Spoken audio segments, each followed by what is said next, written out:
pangatlong plate na namin ng beef. Sarap. Sobrang sarap. Mag-ano ka naman, love? Maghimay ka naman ng shrimp. Ang sarap ng mga sauce nila, especially ito, yung nasa gitna. Kaya nag-request ako ng mas madami. And ito yung free ramen nila. And bottomless din itong iced tea. Ang sarap. So good. Lagi ka pa ng beef, love? Ano lagay ka na? Tapos ito yung favorite way ko to eat yung beef. Lagay ko siya dito sa lettuce. Tapos, irarap ko lang yung beef and then lalagyan ko ng kimchi and itong parang, may tawag sila dito pero parang dilis lang din siya.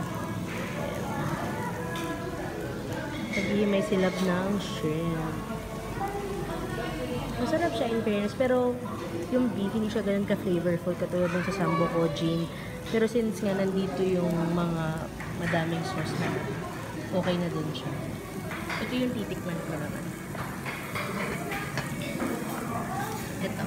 Ito kasi kinakat to using yung, of course, yung scissors. Gusto ko lang na parang ano siya, sobrang lutong-luto para crispy. Yung chicken, super sarap din. Hindi ko alam parang, di ba mukhang plain lang siya, pero hindi, may lasa siya. Masarap. Ito, lutuin lang natin. And kami lang yung tao. Kunti lang yung tao. Kanina kami lang tsaka yung group na yun. Pero walang tao. So, hindi ganun kaingay. Parang relax ka lang kumain. And kakarating ko lang yun sa kabilang table. So, patikim na. Tikman natin yung shrimp. Sausaw natin siya.